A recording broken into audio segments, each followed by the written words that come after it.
Everyone, welcome to my YouTube channel. मैं आज आप लोगों को मकर संक्रांति के बारे में, मकर संक्रांति कब और कैसे मनाएं, इसके बारे में हम लोग आज विचार कर रहे हैं। लेकिन विचार करने के पहले यदि आप मेरे यूट्यूब चैनल पर फर्स्ट बार आए हैं तो एक बार ज़रूर सब्सक्राइब कर लें, और यदि सब्सक्राइब कर लिए हैं तो लाइक करके अपने दोस्तों को शेयर कर दें ताकि उन्हें भी पता चलेगा। हाँ, लेकिन आप इसके अंत तक बने रहें, तब आपको पता चलेगा कि सही में मुझे क्या करना है और क्या नहीं करना है। तो आइए हम लोग सीधे शुरू हो जाते हैं। मकर संक्रांति जानते हैं, मकर संक्रांति लगभग 75 वर्ष के आसपास अलग अलग हो जाता है। इसके पहले हम लोग 14 को मनाते थे, अब हम लोग 15 को मनाना शुरू हैं। क्या हुआ? हाँ, सही सुने, अब से हम लोग मकर संक्रांति 15 तारीख को ही मनाएंगे।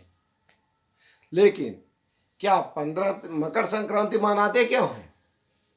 मकर संक्रांति सूर्य के मकर राशि में प्रवेश होता है, इसलिए मकर संक्रांति हम लोग मनाते हैं। ठंडा के समय का समय रहता है और बहुत जगह, लेकिन ये बात कहाँ है? बिहार में, झारखंड में, इसके बाद उड़ीसा में, इन सब जगहों पर मकर संक्रांति के नाम से जाना जाता है। कुछ ऐसे और क्षेत्र हैं जिसमें कि हम लोग इसे मकर संक्रांति के नाम से जाने जाते हैं।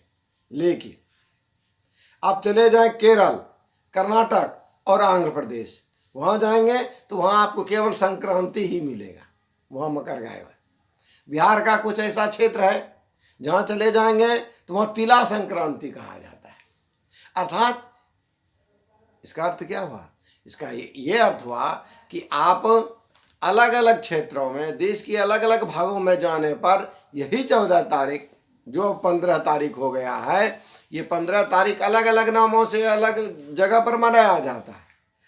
छोड़िए ना, आप गुजरात चले जाइए, वह उत्तरायण के नाम से जाना था। क्यों? क्योंकि सूर्य उत्तरायण हो रहा है। अभी तक दक्षिणायन था, अब सूर्य उत्तरायण हो रहा है ज्योतिषीय मत के अनुसार, इसलिए वो उत्तरायण के नाम से जाना जाता है। और ये 2 दिन मनाया जाता है।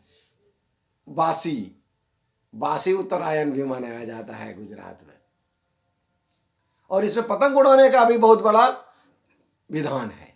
वहाँ के लोग बहुत पतंग उड़ाते रहते हैं। आप हिमाचल चले जाएं, शिमला, यहाँ साजे के नाम से होता है। लाल चावल का यहाँ खिचड़ी बनाया जाता है इसी दिन।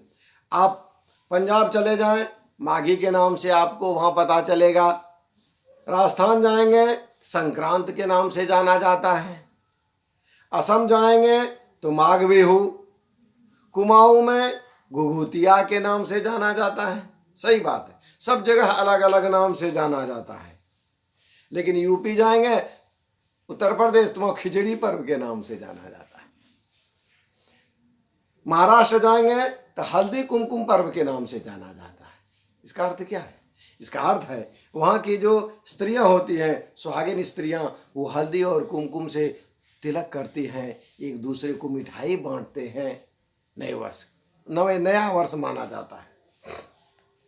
पश्चिम बंगाल चले जाएं तो वह गंगा सागर का मेला लगता है बंगाल में, इसलिए वो पर्व वहाँ के लिए बहुत बढ़िया है। तमिलनाडु चले जाएं तो वहाँ पोंगल के नाम से जाना जाता है। तमिलनाडु, और एक दिन नहीं, 1 दिन, 2 दिन, 3 दिन, पूरे 4 दिन ये मनाया जाता है पोंगल के नाम से। कभी भोगी पोंगल, सूर्य पोंगल, मट्टू पोंगल और कन्या पोंगल, इस तरह से विभिन्न पोंगल के नाम से इसे वहाँ जाना जाता है। इसके बाद आप राजस्थान चले जाएं, दिल्ली चले जाएं, हरियाणा चले जाएं, वहाँ आपको सकरात के नाम से जाना जाएगा। मध्य प्रदेश में सुकराट के नाम से जाना जाता है। तो ये सब अलग अलग जगह है, अलग अलग नामों से जाना जाता है, लेकिन सब वही है कि सूर्य जब मकर राशि में प्रवेश करता है तो वो संक्रांत में गमन करना, संक्रमण करना, गमन करना, जाना, ये मकर संक्रांति कहलाता है। तो आप ये कह सकते हैं कि क्या होता है उस दिन? उड़द का बहुत महत्व है। उड़द दाल का खिचड़ी खाना बहुत अच्छा माना जाता है, और हमारे ठाकुर जी को भोग भी लगता है। ठाकुर जी को उड़द का, तिल का, तिलकुट या कहीं तिलवा, ये सब जो है हमारे ठाकुर जी को भोग लगता है, अरवा चावल। लेकिन इसे दान का भी बहुत अधिक महत्व है। सामान्य यदि घर में दान करेंगे तो 1 गुना, मंदिर में करते हैं जाकर के तो 2 गुना, और तीर्थ क्षेत्र में जा करते हैं तो 3 गुना, और संगम पर जा के करेंगे तो 4 गुना इसका महत्व बढ़ जाता है। तो दान करना क्या चाहिए? क्या हम लोग दान करें? चावल कर सकते हैं, आटा कर सकते हैं, तिल कर सकते हैं, हाँ अक्षत वही हो गया, गुड़ कर सकते हैं, और नमक भी कर सकते हैं दान। उससे भी ज्यादा चाहते हैं हरी सब्जियां आप दान कर सकते हैं। वस्त्र क्या पहने? वस्त्र में आप पीला वस्त्र पहन सकते हैं, क्योंकि उस दिन सुबह उठ करके सूर्यदेव का पूजन करना चाहिए।